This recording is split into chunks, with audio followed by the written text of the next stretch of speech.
So today we have Ronnie with us, and she's going to tell you a little bit about what she does. Hi, Rita. Thank you for having me. I am the executive director, I'm the new director of the Southside Family Center. It is a Catholic Charities organization. Well, tell me a little bit about the organization and how did you get involved with it? I recently was addressed to join Catholic Charities about 7 months ago as an assistant director for 2 other family centers in the city of Hartford. I decided to take on the challenge from my previous position as the early literacy librarian at Hartford Public Library. And the reason I decided to take on the challenge is because I believe in the motto of the family centers. Well, tell me a little bit about the family center and what exactly do you do there? The family centers in the city of Hartford since 1995, I believe, have been funded by Hartford Foundation for Public Giving. And family centers are strategically placed within different neighborhoods in Hartford. And just to give you an overview, it's a place where families come. It's a community hub where families come, and we help them, we support them as teachers who are the first teachers of children to get their children ready for kindergarten and all the way through high school so they're prepared for college. So how young do they start? We take families with children who are birth all the way up to age 18. Over 70% of our families, though, have children between the ages of birth and 8. And is this done, the older ones that are going to school, so this would be done after school or projects on the weekend or? Well, the way we're designed is we have multiple programs for families. We have programs geared for parents to educate them on how to be better parents, education in child development, support for the parents through different programs like Nurturing Families, Triple P. We have a fatherhood program. We have a Brighter Futures Initiative program, and we also have a basic human needs program that we're now changing the name to financial stability. And all these programs are geared to support families along their path to self-sufficiency. And how do these families come to know about you, or how do they sign up for these programs? Do they get them through school? Well, we are not in the schools. We are in neighborhoods, and families mostly come to us through word of mouth, believe it or not. So once we meet a family that's in crisis and we've met their needs, they will introduce other families to the family center. So is this more for families in crisis, or is this for anybody who may need any kind of help? The family centers are designed for anyone who may need support when it comes to parenting or education or leadership or civic leadership or advocacy. Like I said, it's a community hub where families can come for different reasons. And depending on the reasons they come to us, we have programs in-house that could meet their needs, but we also refer them to other community resources to meet their needs. So if a family has some children, they could bring the children, and at the same time, maybe they could take some classes at the same time? Does it work that way, or? Definitely. That's generally how it works. For folks who have young children at home, or if the child is in child care somewhere, the parent can come either with the child or without the child. The particular center that I work for has a school readiness center attached to it.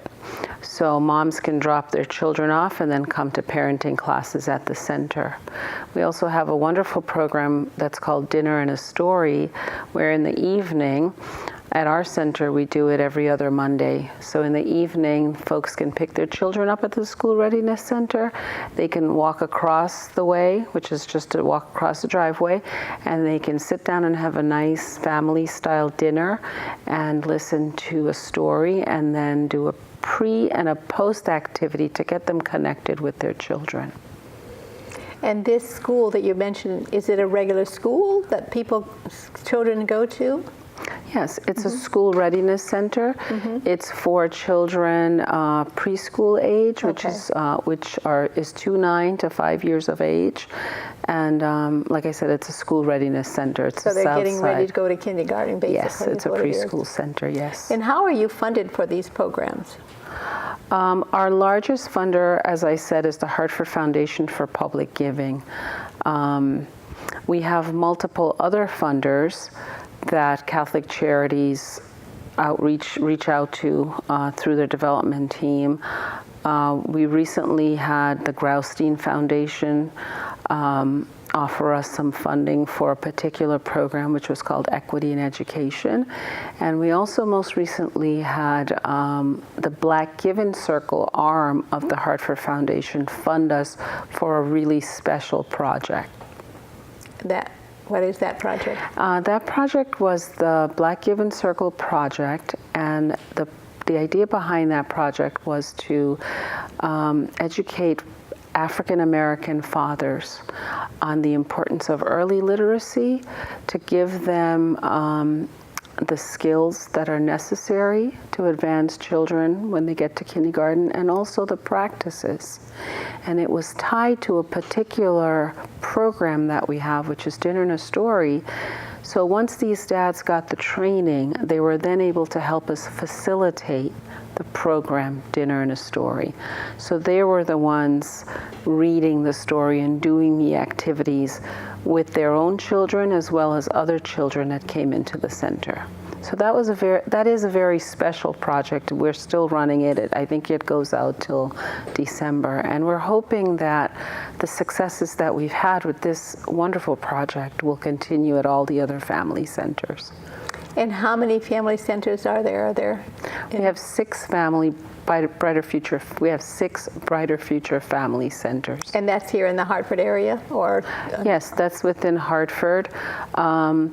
The umbrella for these programs is Catholic Charities, Family Life Education, and The Village. And I think this program, these charities have been going on for quite some time, have they? Yes, the Brighter Future initiative was created initially by a gentleman who now runs the early childhood arm of the Hartford Foundation for Public Giving. His name is Richard Sussman, and he had a desire to make sure that families within a particular neighborhood had access to resources and social connections so that they can help their children to be successful both academically and lifelong learning. So these were created back in 1995. So it's been going on for quite some time. That's good. Yes. You have quite a foundation then. Oh yes, there's great support for the family centers because we've touched many lives with lots of help. And the beautiful thing about the family centers is families who come into us sometimes maybe in crises stay with us.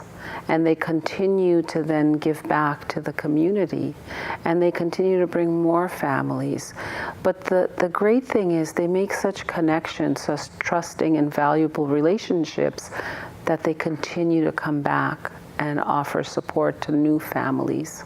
Well, that is interesting, yes. How it's turning around and doing all of that. Give me an example of someone that has gone through the program and how they've been helped and how they turned themselves around. So just most recently, we interviewed a young woman who had come into the program. She was in tears. She didn't even know that the family center, and I believe this was in the Parker neighborhood, which is the north side of Hartford. She didn't even know what we offered. But she saw Catholic Charities, and she came in, and she was in quite distress with her partner at the time. It was a domestic abuse situation, and she continued to come. And we offered her lots of case management where we allow families to come and just talk about how they're feeling or what they're thinking. We have family specialists who do this work. And eventually she was able to free herself from that abuse. She was able to help her own children to get out from that abusive situation, so she felt a little safer.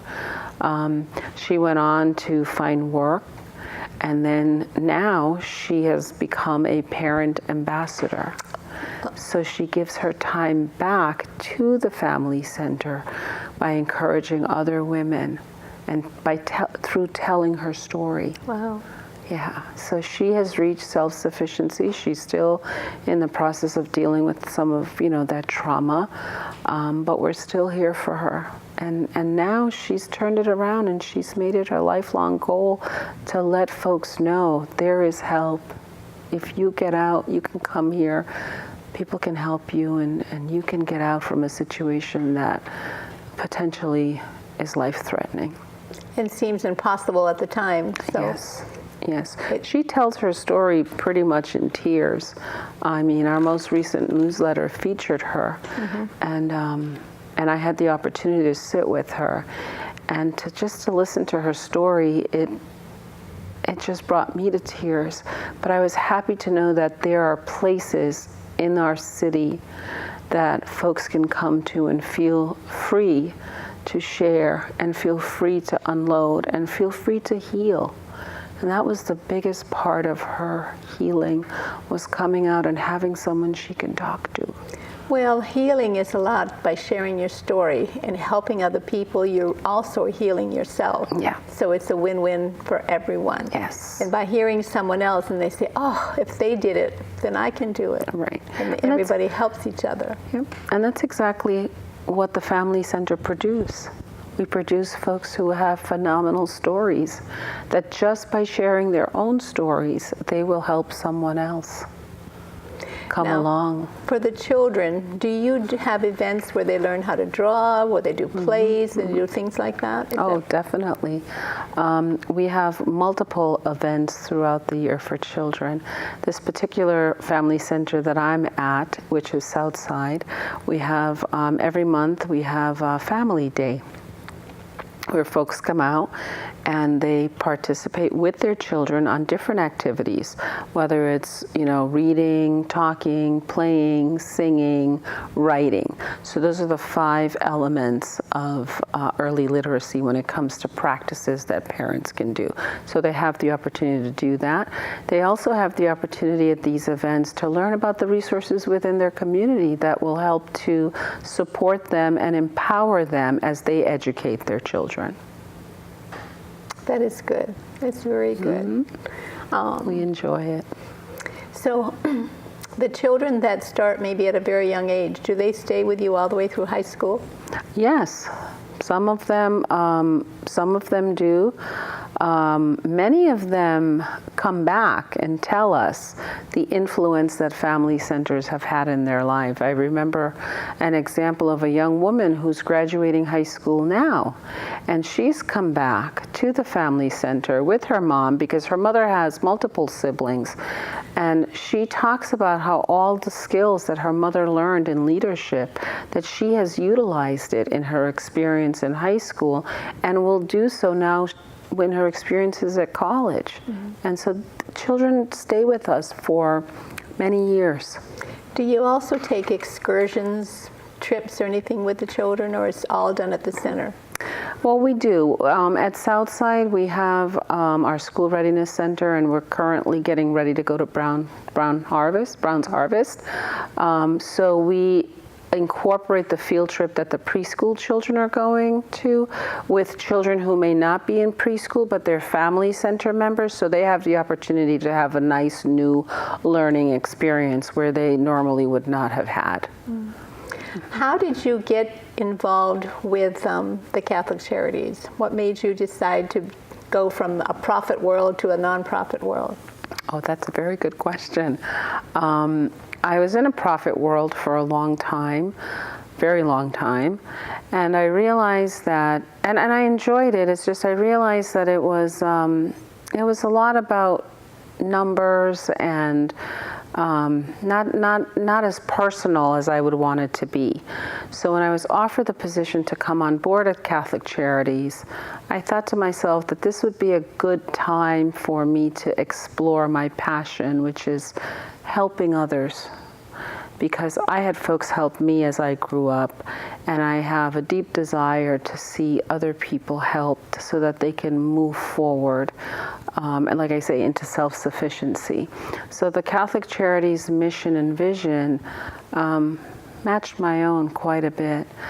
And so now, in the nonprofit world, I realize that it's not just about a number.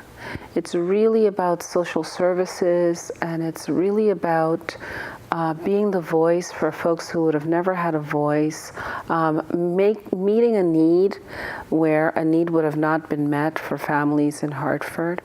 And now, most recently, with the crisis in Puerto Rico, most recently it came across my desk that Catholic Charities USA is offering for us to send folks to Puerto Rico, pay their expenses, pay their food, pay their flight, so that they can help families in Puerto Rico, especially if the person has a family member that has been affected by this hurricane that we've had. So that's something I think is missing in the profit world, the human piece, and the part where you love on folks. For me, at least, that's what I believe was missing in the profit world. And I'm very happy, I must say, to be in the nonprofit world. I'm very happy because it fits who I am as a human being. I'm very much a humanitarian, and that fits for me. I was just telling someone that, if we don't help each other, then where are we going to be? If someone is just a number or a dollar sign, or, they just represent money, then we're not fulfilling the purpose that we came for. Now, this is Catholic Charities, so do you have to be a Catholic, or do you accept anybody into your area? Well, yes, this is Catholic Charities, and no, we do not accept just Catholics. Okay. We embrace everyone of all religion, all race, all nationalities, all creed. And I want to make that very clear that Catholic Charities, Archdiocese of Hartford, embraces every human being, irregardless of what they may think, feel, whatever their religious beliefs are. We have a migrant refugee and immigration program, and we've taken in multiple refugees from multiple countries, and currently I've been noticing a lot of Somali residents, as well as a lot of folks from Africa come in, that they speak Swahili, and so some of the women were sharing the Swahili with me. So no, we accept everyone, all encompassing. So if is your staff trained in all the different cultures, and sometimes there's sensitive issues with different cultures? I must say Catholic Charity does an excellent job of offering diversity training, and I'm not talking about your normal diversity training. The training that I received when I came on board at Catholic Charities, especially along cultural competency, was impressive to me. And I say that because the young woman who conducted the training was very clear about giving examples from cultures, from different cultures, of what may be a norm and what may not be a norm. So for example, there's a culture that she talked about that the men wouldn't shake the hands of the women. And she felt disrespected because she was offering this service, this help. But as she explored it a little more, she realized that this was something that is a norm in the culture of these folks that she was serving. And so she then gained their perspective to then understand that they weren't disrespecting her, that this is just their culture. So what they have taught us, and what all employees go through, is to understand that there are certain cultures that hold certain values that are very different from American values, and certain morals and certain ethics that we don't hold true and dear, but we still need to understand and go the extra mile and respect that. So yeah, Catholic Charities does a phenomenal job when it comes to diversity training and cultural and competency. I can say that wholeheartedly. Mm-hmm.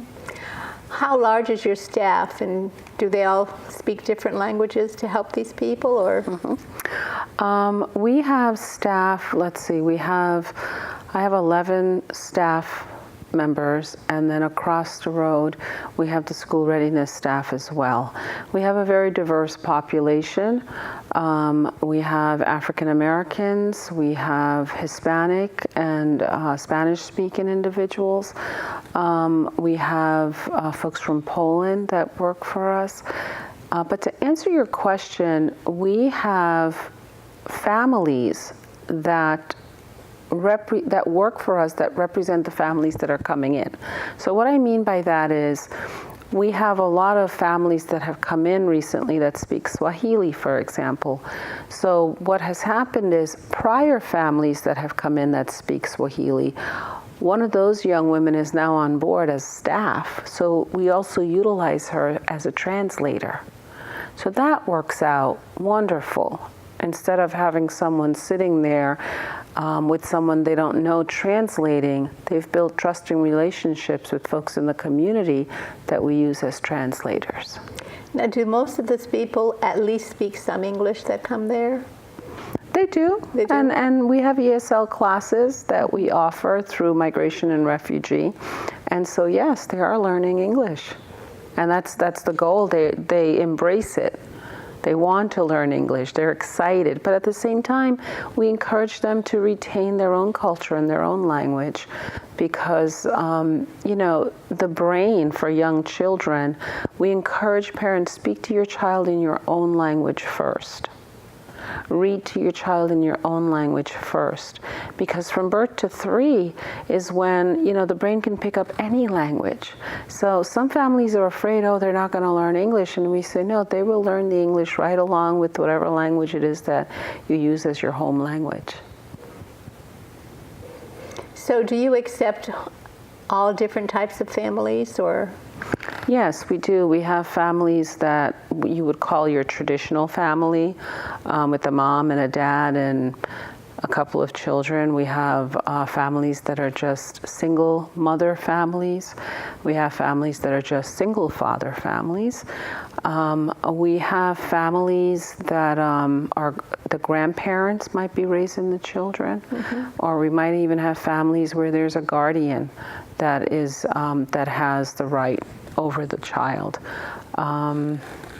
So we are open to all kinds of families. I mean, today we just celebrated Family Day, and we had a beautiful book from the library, and it's called Families.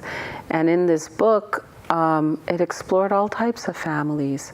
Even, when folks ask the question about families that have a mom and a dad, or 2 moms or 2 dads, or, we explain to folks that a family is the people that love you, that are in your life, that are taking care of you, irregardless of their gender, irregardless of them just being mom there or dad there.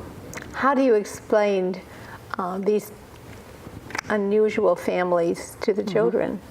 We utilize the literacy that we have. We collaborate with the library, and the library has an extensive amount of resources now on diverse families. And so we use the books and we read them to the children, and we educate them that, if you have 2 moms, or if you have 2 dads, or if someone is sitting in a wheelchair, or if someone is using a guide dog to walk or to see, that's okay. We're all people, and we all have hearts on the inside that are beating, that need to be loved. And I tell people all the time, I says, when you peel away the exterior, what you're looking at is what's underneath, and that is where we are all alike, irregardless of gender, race, color, creed. How do you design your programs? Do you design them for specific purposes, or? Well, it depends on the program. So the one thing that we do, though, with the foundation is we have a wonderful data management system. We survey our families quite a bit to find out their needs. So when we are planning our programs, it's based on the data that we've collected, because we've learned that it's wonderful if we see a need and we design a program to serve that need. But what we find has worked more successfully is if we ask families what their needs are, and based on the pool of information that we're getting, we then design a program. So to give you an example, I have a gentleman, he's now a chaplain. He himself, with his family, has gone through the Family Center way.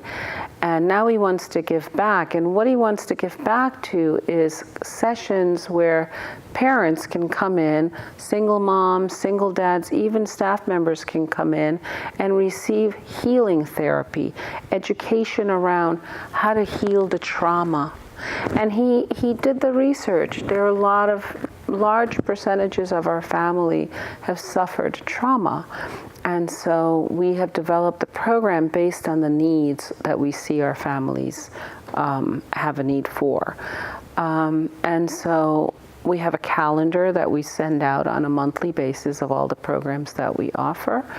And I think that's the biggest aspect in our planning our programs, is that we find out. How have you found success with these programs? Do you see success and you know that they work, or? Oh, definitely. And one of the biggest way we gauge our success is folks just keep coming. They keep coming. Our numbers, as a matter of fact, most recently I was reading in our last data report that the number of people coming to family centers have been on the increase, not decreasing. And so the stories that folks tell us about how the family center has benefited them, and the fact that they come and they bring their other family members, is enough to know that for us to gauge our success. How are all the cuts that's happening in Connecticut with our not balancing the budgets? How is that affecting you? Well, that has affected and is affecting Catholic Charities tremendously. Some programs we had to cut. However, I must say, although those programs had to get sliced because of budgetary constraints, we have managed to continue servicing the needs of our families. A particular program that I'm thinking about is our fatherhood program.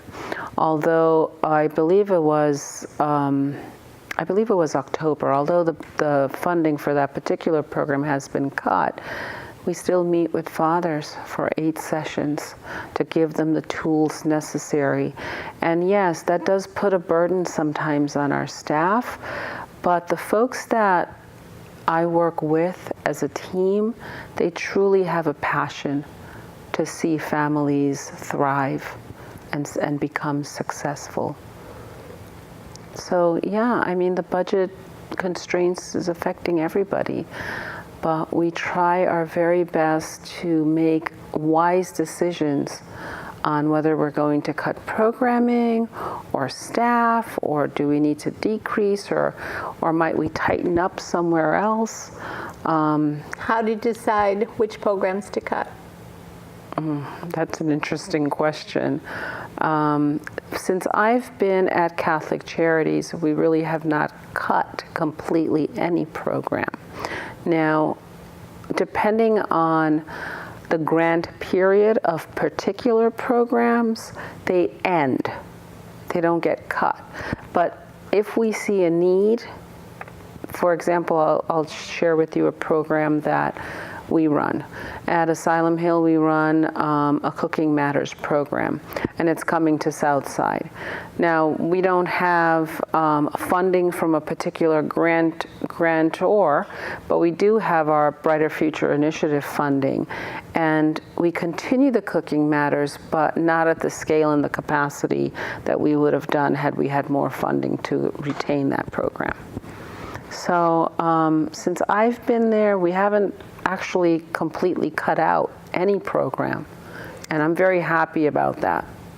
How many people do you actually work with at a particular time, or like you said, all different families? How many families are going through your program?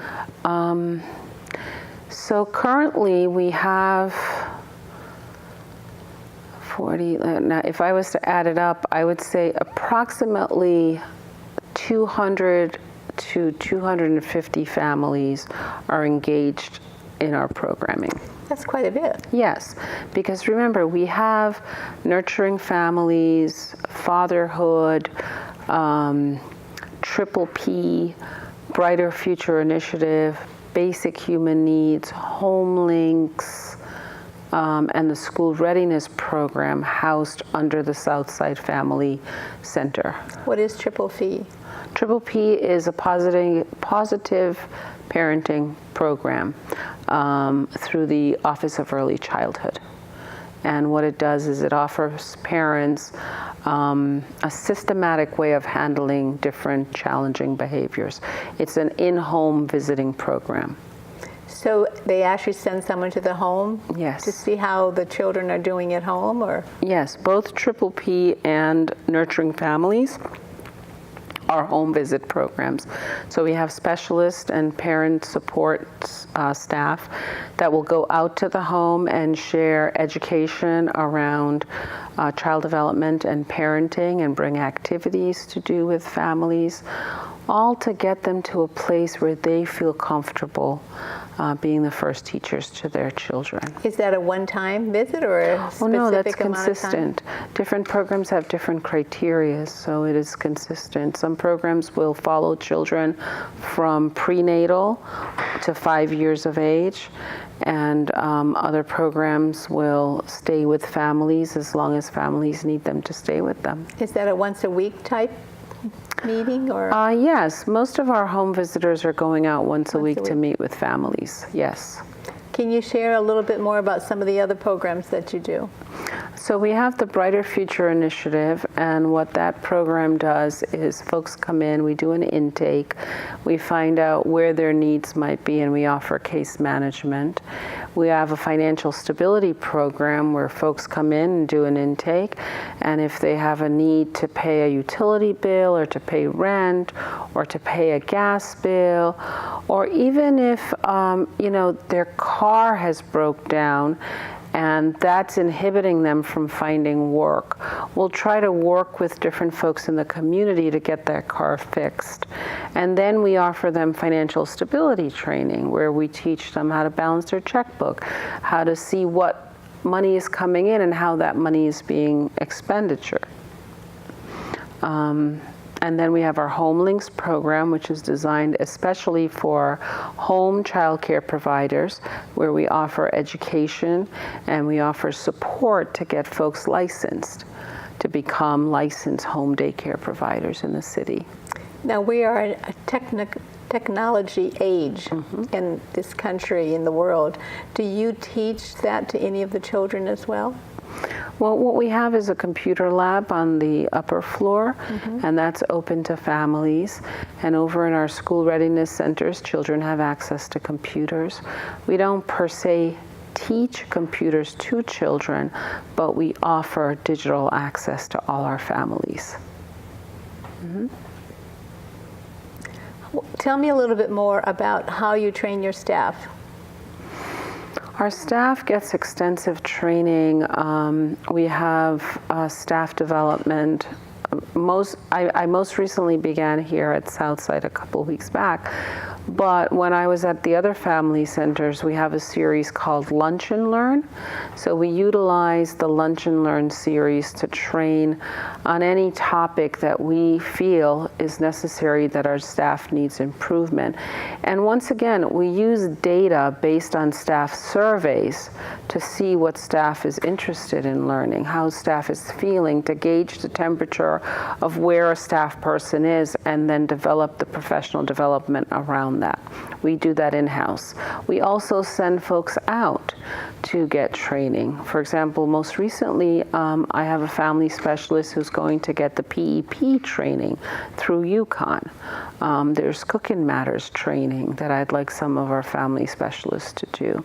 And then based on some of the data that we've collected, our center is working on a plan, study, do act. And what that is we look at the data, we see where we can support our staff, and we decide where we'd like to work with our staff. Now, we do look at the data, and we also come up with where we can support our families, but for Southside, we've decided that for this period, for this fiscal year, we're going to work with the staff, and we're going to work on helping staff understand how to develop boundaries, because working with a community that's so needy, our staff gets really pressed and stressed, and sometimes it's difficult to create those boundaries and say, I'm going to leave this here, and now I'm going to go home and take care of my family. So we're going to work on helping some of our staff deal with those types of challenges and just decompress from working with families that have such great need. Do you have volunteers that also work with your staff and work with all of these people? We actually do. We are currently working through our parent advisory board. We're currently working in developing a parent base to engage them to become parent ambassadors. So they would get similar training that the staff gets, and they would come on board to volunteer to assist the staff. And majority of these parents are also family center parents that have gone through some of the services and the programs that we have at the family center. Now, you said you do a lot of looking at and how you can help people. Do you have some data to help you analyze the data that you collect? Yes, we do. The Hartford Foundation for Public Giving collects the data through a data system, and they analyze the data themselves, and then they call us in to come and look at the data. They're called data site visits, data site meetings. And at those meetings, we look at the data. We don't compile the data ourselves. We just collect the information, and they feed it into the system, and then the data is there and it's presented. And then we make decisions based on the data where we're going to go for the fiscal year. And then we meet again in 6 months to decide how we're doing and what needs to be tweaked and what needs to be changed. Is there a particular software that you use to analyze the data? We are working with Connecticut Children's Medical Center. Mm-hmm. They collect a lot of our data. We also have a data management system called ETO. It's solutions systems based. I don't really know the technical name. For the family center, we just utilize the system to enter the data. When it comes to processing the data, analyzing it, and giving results, that's left to a whole data analysis team to do. And I'm sure that's very valuable for you. Oh, yes, absolutely. I mean, even in the nonprofit world today, we want to see the results. We want to see where we're making a difference in the lives of families that we serve. And we also want to see where we can improve. And the only way we can do that is to collect the data. And you know, it's tedious sometimes. You know, you get a lot of pushback. Why do we need to collect all this data? But I tell folks all the time, even in the nonprofit world, we need to see how our families are doing. How can we improve as an agency to assist our families? And the only way we can do that is if we collect the data. Mm-hmm. Do you partner with any other nonprofit agencies? Oh, yes, we do. We partner with multiple community-based organizations. That's good. We have to. We can't do it alone. I mean, one right off the top of my head that's right down the road from me is the Hartford Public Library, and we collaborate with them quite a bit. We collaborate with Community Health Services. We collaborate with other family centers that are not just under the Catholic Charities umbrella. We collaborate with Food Share. We offer turkeys at Thanksgiving. We offer food to folks who need to come in. We have wonderful community partners who will come and share their resources to our parents at the center. We most recently had the Open Choice coordinator come out. Hartford Public School comes out, and Hartford Parent Academy come out, and they speak with families. I just can't think of all of them at the top of my head, but we do collaborate with multiple community-based organizations. To name a few, United Way. We recently had, through our Day of Caring, United Technologies employees volunteer their time to paint parts of our building. And we just have the Hartford community just wraps itself around our families. We have lots of donations that we sort. We have a clothing closet. We have a food pantry.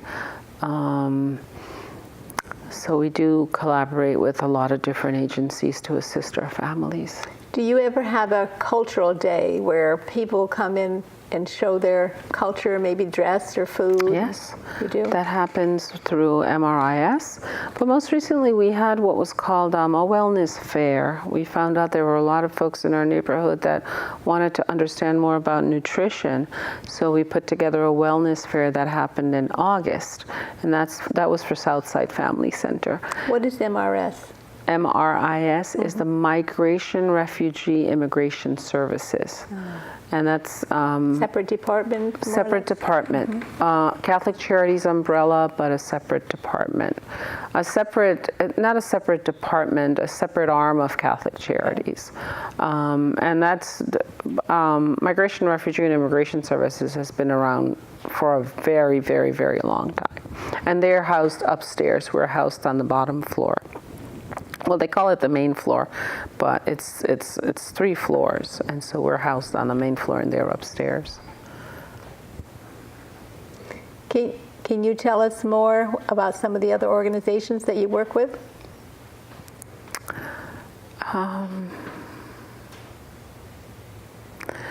Like the ones that are in your building, or is that all? Oh yes, no. We in our building. Thank you for clarifying. In our building, we have 3 different types of programs. So we have the Family Center, which has multiple programs under it, and then we have Migration, Refugee, Immigration Services, and we also have Youth Comprehensive that has multiple programs under it that help juveniles that are in the system. And those 3 programs do collaborate together, where we encourage the families that are in the Migration Refugee program to attend the activities and the programs at the Family Center. And if we have folks that come to the Family Center or come to the School Readiness Center that need those services, we refer them up to Migration and Refugee. And then we also have our Youth Comprehensive program that we open up for those families to join us with any type of programming that's necessary, and vice versa, we make referrals. So we work very, very close together collaboratively to meet the needs of all our families. What do you mean by the juvenile in your system? The person that would speak better to that would be the director, because my understanding of the Youth Comprehensive program is for youth from, and please don't quote me on this, I believe from 14 to 18 that might be in some type of court system, the juvenile court system, for whatever reason. Those are the youth that they work with. Or they might even be in DCF custody. So DCF might be their guardian. And I don't know all the details of the the Youth Comprehensive Program. These would be the children and the parents would bring them, or would the DCF bring them? Or No, these are the children. I've never seen the parents come with them. No. They're DCF, involved with DCF, and they're involved with the court system. So no, the parents are not coming with them to the program. It sounds like it's quite a large program. How do you handle all of this as being a director and keeping on top of all of that? Well, I'm directly responsible for the Family Center programming. We have two other directors, one for the Migration and Refugee programs and the other one for the Youth Comprehensive program. I certainly couldn't run all the programs. It would be quite a feat. But so we've split it up. So we have different directors for different programs. And what prepared you for this, being director of this nonprofit? How do you think your profit world and some of the education and some of the different things that you've done have helped you? I think a couple of things have prepared me for where I sit now. One of them being, I was in a program, it's a middle management program through the city of Hartford when I was at the library. And that particular program helped me to hone in on my leadership skills. And it was shortly after that program that I ended up coming on to Catholic Charities as a program coordinator at Asylum Hill.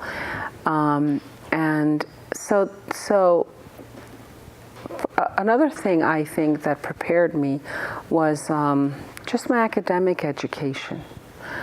But more importantly, I think my experiences that I've had in the community,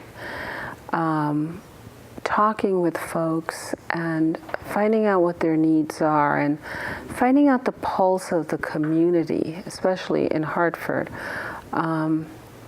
has really helped me to be effective in the position that I have now, because I truly understand what folks are going through. And I respect them where they are. And that's one thing I learned a long time ago working in Hartford with families, is that they're special, all families. But my families in Hartford are very unique and very dear to my heart. So just going out and meeting folks in the community has really prepared me to understand where they're at, and to know how to meet those needs and to engage them so that they can then go forward and engage other folks in their community, because, you know, just myself, we can't just reach everyone. No. You as a family, has that helped you being in this position dealing with families? Yes, very much so. I have I'm a single parent myself and have been for about 14 years. I was married. I have 3 children. I have a grandson. And I must say that being a single mom was very, very, very difficult. And, Yes. and is. It is difficult, yes. I say was because when my children were younger, it was a little more cumbersome than now. They're older, they're in their early 20s now. My oldest daughter is 27. So experiencing being a single parent and all the stressors that come along with that, I can understand what my families are going through. And learning what I've learned about child development, brain development, human development has really helped me in my communication with my own children and also with my grandchildren, my grandson. I look back, you know, they say hindsight is 20/20, and the things that I do with my grandson, I just wish I had that knowledge that I have now to have done with my children. I think all mothers, we all say that. And how do we teach the younger generation this, because they don't really listen, and I find it very frustrating how to really teach them the knowledge that we have without letting it just go right past them.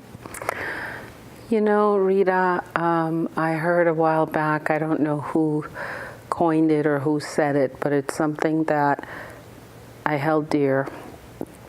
And the saying goes, you know, when I go, a whole library is going to go with me. It's true. So what I say to my children, and what I say to young people that I have in front of me is, please don't just listen to what I say, watch what I do as well. And I think the way we share with young people, you know, when we look at young people and we think, oh, they just don't get it. I think they do get it. Sometimes I think it's us who don't get it. Do you know why I say that? I say that because I grew up in a different time and a different generation. And I'm going to give you an example. When I was a child, my dad had 8-track tapes. My kids don't have a clue what that is. My grandson doesn't have a clue what that is. I didn't have a personal computer until I was about maybe 28, when they first started coming out in the late 80s, early 90s. But our children today have access to a technology, to an environment that we never had access to. So I have to tell my brain that I need to get up to speed to where these kids are at. And so when I tell my brain that, I get a perspective now of what they might be encountering. So when I see a young person, I think to myself, wow, the amount of information that's running through that superhighway called their brain is just firing left and right. And I think to myself, how do they keep it together? So I think just continue to love them, continue to model for them, and understand what life is for them from their perspective. It's true. They have so much information being bombarded at them all at the same time. And sometimes you wonder, where are they going to go with all this, and how are they going to handle it? And I think teaching them that they can be what they want to be is so, so very important. It still is. It still is. Everyone still has a dream. Everyone still has a hope for what they want to do or be. And it's up to us now to say, it's possible. Even though you have all this technology before you, the human element is still there. Right, but don't you find that this technology sometimes really keeps them away from socializing, being with kids, getting out there and just being a kid and playing like we used to do? I feel in certain ways they are missing a lot of things. And they certainly are, especially in our urban neighborhoods. So what I tell parents is, you're still the parent. Where are they getting the cell phones from? Where are they getting the computers from? We're purchasing them for them, purchasing it for them. And I think television has too much influence on them. Of course. No, well, now they have more than television. They've got iPads and personal computers and cell phones. And I know I'm missing some gadget. Some child's going to look at this, but what about this, Miss Ronnie? And I'm like, I don't even know about it. You've got Snapchat, and you've got Twitter, and you've got Facebook, and you've got something else. I can't remember. I had a young man say to me just recently, he said, "Are you on Snapchat?" Well, or do you even know what Snapchat is? Well, how would somebody reach you if they wanted to get in touch with you? How would they find you? Oh, okay, perfect. I have an email address and I have a telephone number. And if you'd like to reach me, I'm at 35 Groton Street. My email address is rbusgett@ccaoh.org. And my number is 860-778-3769. Would you spell your email address out? Yes, I will. It's R like in Rose, B like in boy, U like in uncle, S like in Sam, G like in girl, I like in Indian, T like in Tom, H like in Henry at ccaoh.org. Hopefully they'll flash. Well, on I the think if they do screen. a search, perhaps even for your Oh, yes, diocese, they'll definitely. be able to find you. Definitely. Come on out and visit us. Well, thank you, Anytime. Ronnie. Thank You're you for very sharing welcome. all this. It was a pleasure to meet you and learn all about what you were doing, and wish you much success in your future. Thank you, Rita. It's an honor to be here, to be interviewed, and thank you very much. I appreciate that. My pleasure.